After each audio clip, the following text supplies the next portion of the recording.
Sino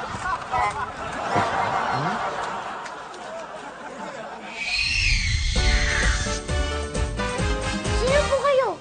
Saan po kayo galing? Tsaka bakit kayo nandito? Ako si Ima.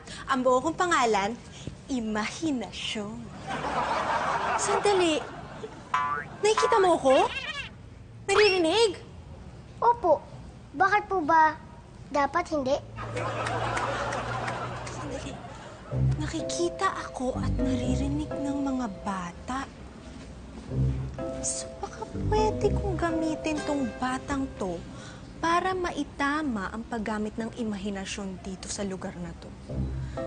Bata! Ako po si Big. Basta. Kaya, kita mo na. Pati yung mga kung ano pinaglalagay nyo dyan. Basta alisin nyo na yung mga dekorasyon na yan. Ha? Huwag naman alisin. Pwede bang bawas lang? Ano? Babawasan pa?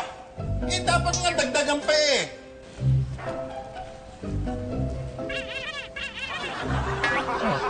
Saan kausap na? Big. Sino yung kausap mo kanina? Yung may pag-shake hands ka pa, may high five pa. Siya po. Hindi nila ako nakikita. Bakit po ganun? Eh kasi bata ka pa, so maganda pa yung takbo ng imahinasyon mo. Sila kasi hindi na eh. Tsaka kailangan nila yung kung ano-ano pa yung mga dekorasyon para gumana yung imahinasyon nila. Para matakot sila, whatever, ganun.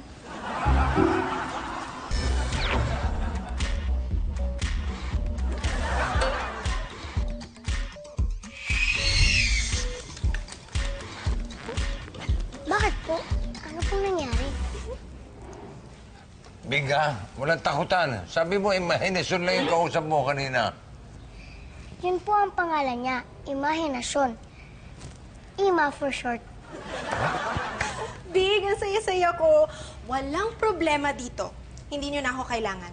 Dahil nakita ko na buhay talaga yung imahinasyon ng Daddy Vlad nyo. Dahil nakita ko kung paano niya nagawa ng paraan para maligtas yung mga biktima ng mga masasamang vampira doon. Sila ni Bebe. Big, ano mo nakikita yung kausap mo? Hindi ko po sinasara ng isip ko. Tsaka hindi po ako nag-iisip ng mga nakakatakot. Puro positive lang po.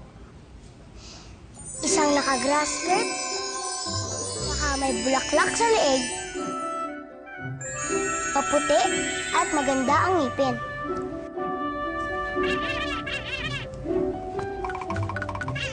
Nakikita niyo na po siya? Yes! Yes!